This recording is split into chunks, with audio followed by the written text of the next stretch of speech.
So, Phil, what are your thoughts of this game? What are Colorado's keys to victory against UCF? What do they got to do to really shut them down? I know it's going to be a tough game. Obviously, KJ Jefferson, not the best passer, but he's athletic. He can run. We had trouble stopping quarterback run last week. Obviously, they're going to run that a lot, and they're going to run the shit out of the ball. What are your thoughts of this game? Yeah, I mean, it's going to start up front. Offensive, defensive line. Can you control the trenches? All right, let's start with the defense. For defense, Robert Livingston's going to have to put the heat on UCF. But also, the players are going to need to be aggressive. They're going to have to get downhill, all right? They're going to have to create a couple turnovers. And it can't just be Travis Hunter, right? We need a couple sacks now, right? It's time to get a couple sacks on the board. Yeah. And just, definitely understand that you have to account for not just the running back, but the quarterback as well. And so making sure that you keep that in mind, that you need to stay home. You need to stay disciplined because that quarterback can run. All right, force them to pass. They want to run. That's all they want to do. They want to shove it down your throat. So it's force them to pass, force them to get out their comfort zone and do something that they're not used to doing. For the offense, all right, they got to get some rhythm. And it starts by continuing to run the football. And Matt, like you said, even if it's just 2 yards, 3 yards, it's keeping the defense honest, all right, and being able to take shots when it's there. I love, all right, and when it came to Denver, I love what Denver did as well. When you get to the red zone, all right, do your RPO game. That helped out because nobody's expecting Shedeur to run the football. But when you're able to do RPO, that run-pass option, you give that quarterback a three-way option. The quarterback can run, quarterback can hand it off, or the quarterback can do a quick throw. That helps you in the red zone. It just makes you more effective as a football team. So Colorado's going to need to be able to do that in the red zone and just be a little bit more creative with the run game. And if they can do that, all right, get some rhythm going.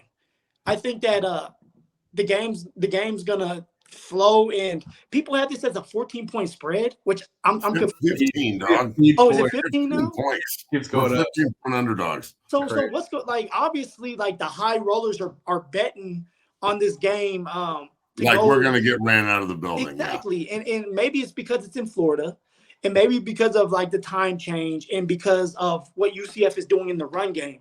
But UCF's run game is skewed by who they've been playing. New Hampshire. Thank you. Hampshire? You know what I mean? Sam Houston State. And fucking TCU. TCU just gave up 6 points. Yep. TCU, but yet, the Buffaloes are a 15-point underdog. It's a slap in the face, bro, 100%. And I agree with you. Same question, I'm sure, at me, Bailey. Go ahead. Look, I think that the defense is going to come ready to play. There's a bunch of transfer guys from down south in Florida. They're going to be walking into their element. It's not like they're a bunch of snow bunnies walking down there, into the Florida heat. I played in Tallahassee at Florida State in 2003, and it's real. There ain't no joke. So, it's going to be hot, but again, I think we'll acclimate to it fine. We're going down there early to avoid all the weather. The weather could be a huge issue. It could be no issue. So we'll see how all that goes. But the defense being able to control the line of scrimmage and make KJ Jefferson one-dimensional is going to be huge. And then, look, letting Shedeur do what he does is the main point for the offense, and that is directly related to the defense, because if they are smart at UCF, they're going to try and control time of possession and not turn the ball over. And that's the way you keep Shedeur off the field. So the defense has got to win first down. If you put UCF and KJ Jefferson in 2nd and 9, 3rd and 7, that is going to be a lot of 3 and outs.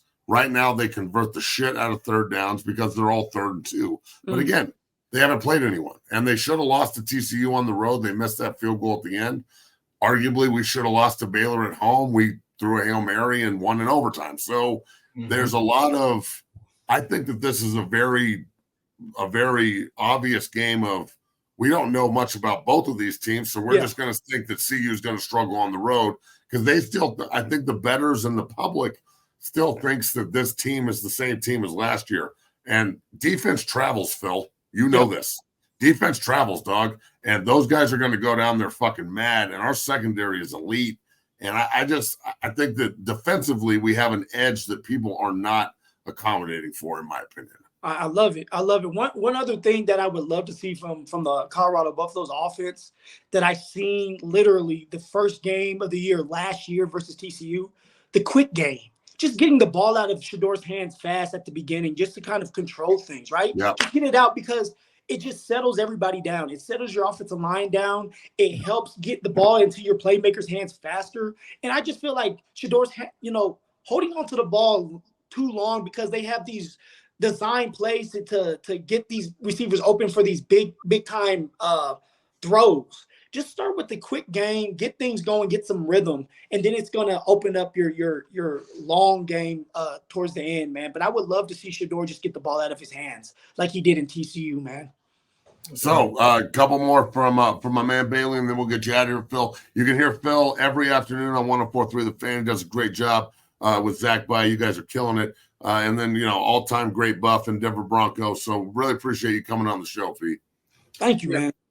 Yeah, appreciate you joining. This is an honor for me. But wanted to ask you another question. Colorado's running back room. Your thoughts? Obviously, we've seen the looks from the freshman Welch. We've seen Hayden Offerdahl. And what are your just thoughts of that running back room?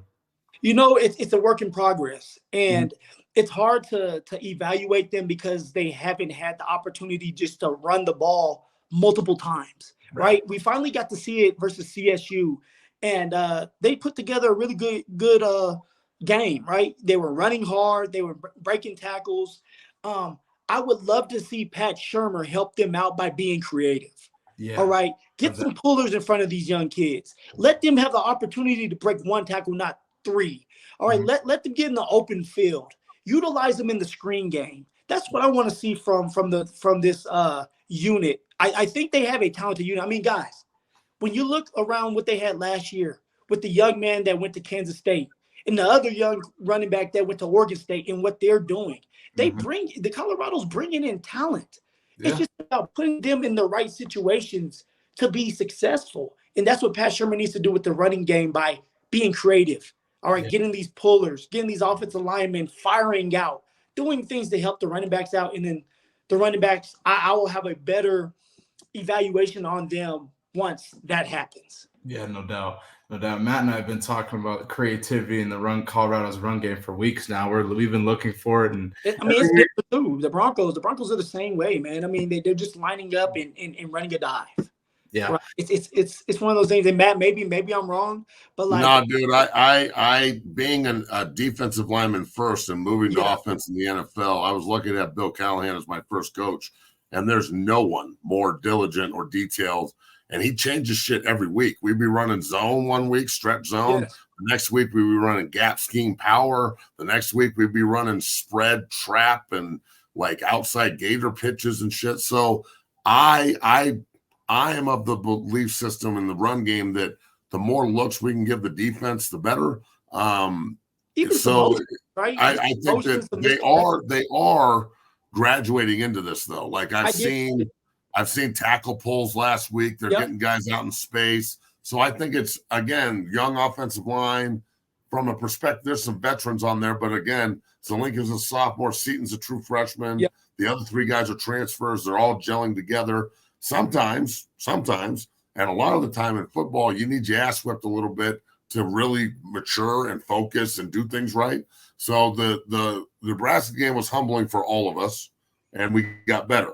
The Baylor game was very humbling for the special teams, which we're not even going to talk about because I don't have a fucking clue what we're going to do there. But the offensive line was humbled big time, gave up 9 sacks and struggled. But then at the end of the game, they also came together and made plays to win. So you've got to be able to, I saw Loadhold afterwards in the hallway before we left, and he was super pumped that they won. But he was like, "Look, we got a lot of shit to work on," and that's the guy you want working on it because he's doing a really good job. Yeah. So I think that there's so much room for growth. The people underestimating this team, and I've done it in the past. Everyone's done it. Well, I can't help but be critical of something I love. I think that the growth I'm seeing, both from the defensive perspective, thinking about think about this. How good did the defense make you guys in 2016 going against Tedrick and Tudera and KO and Jimmy Gilbert and Tupo? I mean, fuck, man, if you didn't show up to practice correctly, you just get your ass whipped. Matt, let's be real. The reason why we were able to win 10 games was because of the defense. Facts. Defense wins championships. And when you have an elite defense, like we had in 2016, where everybody almost went to the NFL on the defensive side of the football. I gotta go potty. Okay, go potty, buddy.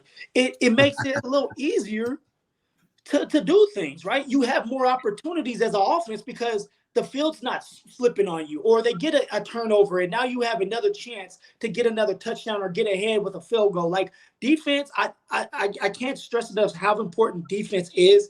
In 2016, I wish I was on that defense with them. They were nasty. Watching them.